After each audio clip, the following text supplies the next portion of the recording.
Well, first tonight, the huge outpouring of love and sadness at the death of Paul Grady at the age of 67. He was the social worker from Birkenhead who shot to fame as the outspoken and sometimes outrageous drag star Lily Savage, and the man whose love of dogs could melt the coldest heart. Well, Paul spoke to our entertainment correspondent, Caroline Whitmore, many times over the years. She now looks back at the life of a man who spent his life campaigning and entertaining. Dear Paul, can I come and stay with you? No. Paul, the performer. Paul, the pioneer. National treasure and modest hero. I get nervous getting out of bed. Forget when you're doing a show 5 nights a week and it becomes a job. And then you'll meet somebody in the street and they'll say something like, oh, I had terrible depression or whatever. And they've just watched the show and it's cheered them up. Love you, Paul Grady. Today is a really dark day for me. I love Paul very much. He was a dear, dear mate. He was an absolute scream, as we all knew. A social warrior, really. He never forgot his working class roots. Because I always worked the clubs in Manchester. Oh, I love Ireland and I love Irish men. When I have to have a whiff of Guinness and that voice on the back of my neck and all the Angora on my sweater goes stiff. I look at these costumes and I see one thing, pain, pain. Must have had it rough doing the clubs in the early days as a drag act, but as I say, he came through, the public loved him, and if the public love you, you can go and do anything. For an entertainer to be able to do what Paul has done, you know, they were a trailblazer. They set a tone for the rest of the world. I just put me back down. There's nobody in from Birkenhead, is there? I moved to Birkenhead when I was a child from Liverpool. To see someone from the same area as me opened so many doors. Times have changed, but also you think 4 hours away on a plane in Chechnya, you know, gay men and women are being tortured and murdered, so we need to keep the profile up. Paul Grady will be remembered, I think, forever. Paul was the first one up there with Lily Savage. He's just absolutely brilliant. He was fearless and ferocious. I'll tell you what, the bravest thing he did was he wasn't frightened to hang the wig up and then become Paul. Paul O'Grady, back in Birkenhead where you belong. That was quite a reception. Seeing all like the landmarks I remember, like Birkenhead Technical College and the Plaza Cinema and all that all gone. I'm going, oh no, it's like watching old friends die, you know what I mean? They've all been ripped down, it's such a shame. And the Isolde's gone, another picture house. So is there any picture houses left in Birkenhead? I miss the people. It's just the bands here over people. It's such a shock this morning when I heard it on the news. What such a lovely man. He actually grew up in my road, Sydney Road, in Tranmere, Wirral. Lovely, lovely man.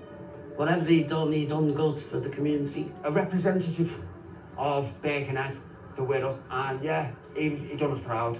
Statue to him in Hunt Square, or by the ferry somewhere. As part of it, yeah, I think so, yeah. It's sad, he'll be remembered. Everyone at the Empire was incredibly saddened to hear the sad news about Paul. We were eagerly anticipating him coming home to perform as Miss Hannigan in Annie in June, and I'm sure all our audiences are just as devastated as us about that. He came here to support Scylla the musical. Him and Scylla were really good friends, and he was a part of our theatre community here. Little dogs everywhere I turn, I can see them. The last conversation we had was last Thursday. When I went to call him back, he went, hey kid, I can't, I'm in the field with a pig. He was very into his animals and his farm and his dogs, and I thought about his dogs this morning. What do? You give me kisses? Okay, I love you too. Every time I see you, it's when you've won an NTA. For the love of dogs. For the love of dogs. Paul O'Grady for the love of dogs! Well done, and a lovely suit as well. I bought this in Singapore in a fit of madness. To me it looks like I've been painting the ceiling. And it's like... He's a great loss, and there's not another Paul O'Grady out there. It's just a tragedy. Just an absolute tragedy. Not only us, not only his friends and his family, but for the world. All right, no tongues, you know the rules. Yeah, we're all just so saddened by this news tonight. And joining us now is a great friend of Paul O'Grady, the radio broadcaster, Pete Price. Pete, thanks for joining us. A really sad day for you. It is, but that video has really upset me. When he was at Waterstones at Birkenhead, he made me go to the back of the queue. He wouldn't let me jump the queue. Quite right. I went, Paul, back of queue. What do you think about this outpouring today? It's what I expected, but it shouldn't have happened yet. It's I've just had a message coming on air today, which is really, so many people have got in touch, but Doc Cotton, June Brown, her daughter, has sent me a message saying, he's up there having a fag with my mum. And I thought that just summed up everything. We've lost so many lovely people. He was a force to be reckoned with.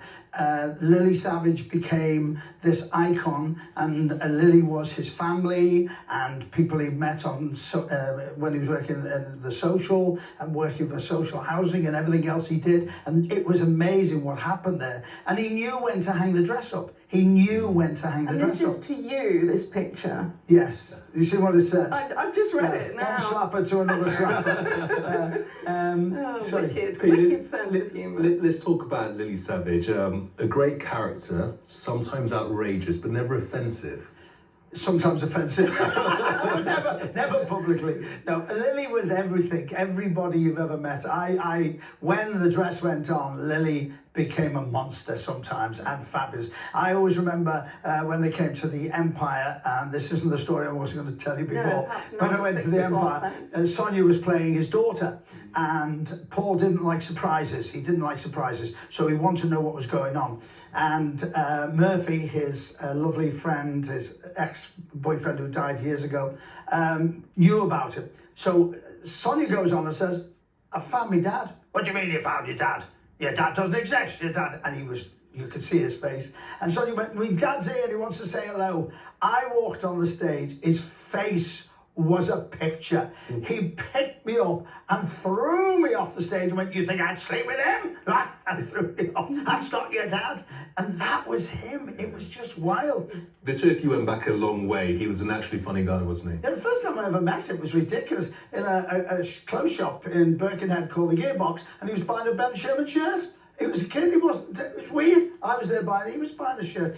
Last time I interviewed him was amazing. I said, how are you? And he said, I'm all right. I'm like, meh. I went, no, how are you? He went, meh, I'm fine. I went, what's going on? He went, I've got a baby lamb, mother doesn't want it, it's in bed with me. And he's feeding a baby lamb while he's being interviewed. He had this wonderful warmth, didn't he, which really came over in his love of dogs and all animals. His love of animals was amazing, and he has done more single-handedly in this country, and you're a dog lover, as we know. He's done more for animals in this country. I think he's told me a few times he prefers animals to human beings. And I mean, I don't know what's going to happen to all his beautiful animals. He once said to me, I'm not doing Panto anymore, I'm sick of Panto. So I rang him up at Christmas, said, how are you? He said, how am I? I'm in 7 foot of snow digging my sheep out, get me back to Panto. That was him. He made an issue of everything, but was so loved and never failed at anything. And by the way, changed television as we know it at tea time. I mean, he was getting millions of viewers for that amazing show, and everyone said, that won't work. He knew damn well it was going to work. And he was always right. He was amazing. Thank you so much. He will be so missed. So missed, and I love him dearly. And he'll be up there with Scylla, Barbara, and Doc Cotton. And they'll be having a great time. How about that for a party? Having the best time. Pete, thank you. Thank you. Well,